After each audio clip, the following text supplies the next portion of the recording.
Traore and Putin's covert operation blown wide open the West's worst fear. They tried to kill him. They tried to snuff out the new leader of Burkina Faso. But they failed. In the heart of West Africa, a military coup has done more than just overthrow a government. It's blown the doors wide open on a secret alliance the West has been dreading for years. While Western powers were getting kicked out, Russia's new Africa Corps was landing in Ouagadougou. This isn't just a routine troop deployment. This is the new front line in a global power struggle. At the center of it all is one man, Captain Ibrahim Traore. Is he a patriot freeing his country from colonial chains, or just a pawn in Putin's plan to remake the world map? The West's worst fear is no longer a possibility. It's here. To get what's happening in West Africa, you first have to understand the ground it's built on. For over a decade, the huge, dry region known as the Sahel has been burning. It's a crisis that rarely makes headlines in the West, but the scale is staggering. In Burkina Faso, Mali, and Niger, extremist groups, some tied to Al-Qaeda and ISIS, have been waging a brutal war. They don't just fight soldiers, they terrorize people. They burn down villages, shut down schools, and enforce their own twisted laws. The numbers tell a horrifying story. In Burkina Faso alone, the fighting has killed thousands and forced over 2 million people from their homes. That's 1 out of every 10 people in the country becoming a refugee in their own land. Before the coups, huge parts of the country, some say up to 40%, were basically controlled by these jihadist groups. The government was nowhere to be seen. This isn't a normal war with front lines. It's a war on civilians. It's created one of the worst humanitarian crises on the planet. Millions are facing starvation, hospitals have crumbled, and a whole generation of kids has grown up with nothing but conflict. The government felt like a distant, useless idea that couldn't provide the one thing it's supposed to: security. The air was thick with desperation, a feeling that the whole system had failed. It was a power vacuum, and we all know that vacuums never stay empty for long. Into this chaos came the West, led by the region's old colonial ruler, France. Operation Barkhane was a massive, decade-long mission that put thousands of French troops on the ground, backed by American drones and intelligence. On paper, it looked like the perfect solution. A modern, high-tech army against a bunch of insurgents. But on the ground, things looked very different. After 10 years of intervention, the fire didn't go out. It got bigger. The violence just kept escalating. This massive failure created a deep, simmering anger. In cities like Ouagadougou and Bamako, people started to believe a toxic story of Western hypocrisy. They started asking tough questions. If France is so powerful, why couldn't it defeat the insurgents? Was it incompetence? Or was it something worse? Whispers of neo-colonialism turned into angry shouts in the streets. A lot of people started to believe France wasn't there to help, but to keep things unstable so it could protect its own interests, like access to uranium and gold. The French military started to look less like a shield and more like an occupying army. Seeing French soldiers on their streets was a bitter reminder of a colonial past they were told was long gone. This anger was the fuel. The West's failure was the spark. Young people especially felt betrayed. They were promised partnership and security, but they got dependency and disrespect. The stage was set for a violent rejection of the old way of doing things. A new generation was rising, one that didn't just feel the sting of failed promises. They were tired of waiting for saviors from other countries. They were ready to burn it all down and start over, no matter what it cost. On September 30th, 2022, the world got to know Captain Ibrahim Traore. At just 34, he became the face of this huge shift. He wasn't some polished politician in a suit. He was a soldier in fatigues who talked like he was in the barracks. He took power in a coup, throwing out another military government that he said wasn't doing enough to stop the insurgents. Traore instantly connected with the public's anger. His speeches were electric. He talked about sovereignty, dignity, and a final liberation for Burkina Faso. To his supporters, he wasn't a dictator. He was a modern-day Thomas Sankara, the country's revolutionary hero, come back to stand up to foreign powers. His youth and his defiant attitude were magnetic. His first moves were bold and designed to send a message. He gave the French ambassador 48 hours to get out. He tore up the long-standing military agreement with France and ordered every French soldier off Burkinabe soil. It was a stunning public slap in the face, a declaration that the old relationship was over. Crowds in the capital, Ouagadougou, roared in support. French flags came down, replaced by flags of Burkina Faso, and, pointedly, Russia. This was more than a change of government. It was a pivot away from the West. Traore had bet his country's entire future on a radical new plan. He cut ties with his main security partner for 60 years, right in the middle of a war. It was an unbelievable risk. Without French air support, his army was in more danger than ever. He needed a new partner, and fast. He was looking for someone who wouldn't ask him about democracy or human rights. Someone who dealt in the hard currency of power. He was looking for Moscow. The Kremlin was waiting. For years, Russia had been playing the long game in Africa, just waiting for the Western-led order to crack. While France was being kicked out, Russia was quietly and efficiently moving in. The pivot wasn't a surprise. It was the result of a deliberate strategy. First came the official visits, then the open embrace. Traore's prime minister said Russia was a reasonable choice for a new partner. Soon after, Traore himself was in Moscow meeting with Vladimir Putin, praising Russia for its resilience. The message couldn't be clearer. A new alliance was born. But this wasn't the old Wagner Group model. After its leader Yevgeny Prigozhin died, the Kremlin decided to formalize its work in Africa. Wagner was replaced by a new and more direct tool, the Africa Corps. This isn't just some private mercenary group. It's a paramilitary force controlled by the Russian Ministry of Defense, a direct instrument of the Kremlin's foreign policy. And its first major stop was Ouagadougou. The first 100 soldiers from the Africa Corps arrived in January 2024, officially there to provide security for Captain Traore himself.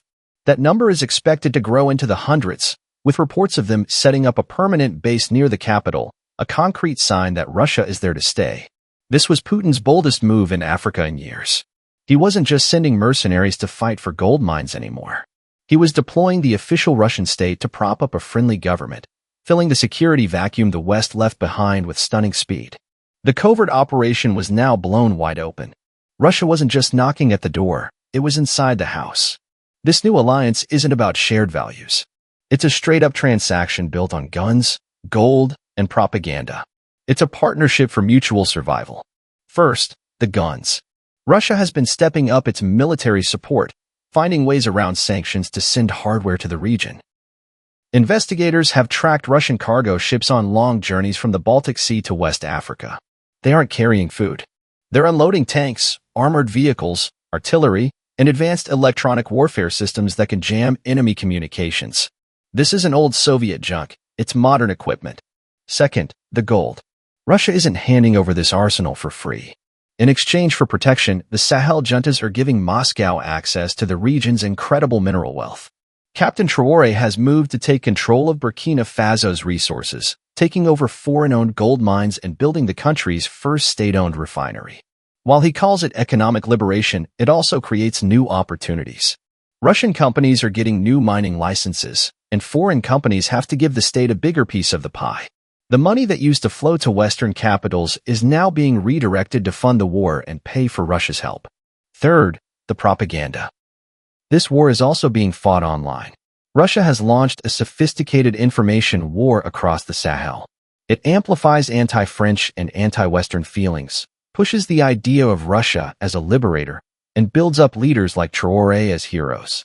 Pro-Kremlin news sites and social media channels are constantly pumping out messages that paint Russia as Africa's true friend. And it's working. Russia's approval ratings have shot up across the region, cementing its influence not just with the leaders, but with the people, making this new alliance much harder to break. The Russia-Africa partnership isn't just about individual deals. It's creating a whole new geopolitical bloc. In September 2023, Burkina Faso, Mali, and Niger signed a treaty, creating the Alliance of Sahel States, or AES. This is way more than a friendly handshake. The AES is a full-on military alliance. An attack on one of them is an attack on all of them. It's designed for one thing: to make sure these three governments survive, whether against internal threats like jihadists or external ones like foreign intervention. The alliance's first big move was a political bombshell. In January 2024, the three countries announced they were all immediately leaving ECOWAS, the Economic Community of West African States. For 50 years, ECOWAS was the main group for regional cooperation, heavily influenced by Nigeria and the West. Leaving was an act of rebellion, shattering the old regional order. Now, the AES is trying to build its own universe. They've announced ambitious plans to create their own economic union, and even a new currency backed by their own natural resources, specifically to break away from the French-backed CFA franc. They're talking about a common AES passport to let their citizens move freely between the three countries. They're planning joint projects for everything from food production to infrastructure.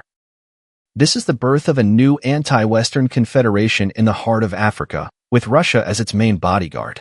It's a direct challenge to decades of Western policy, an attempt to build a self-sufficient bloc outside of Western control. The map of West Africa is being redrawn, not with ink, but with guns and gold. So why is this the West's worst fear? Because it's a complete collapse of influence in a strategically critical region. For years, the Sahel was seen as a vital buffer zone, stopping the spread of terrorism to Europe and providing key resources like uranium. Now, that buffer is firmly in the camp of a major rival. For Western strategists, the implications are chilling. With military bases in the Sahel, Russia is now sitting right on NATO's southern doorstep. This isn't just about competing for resources, it's about security.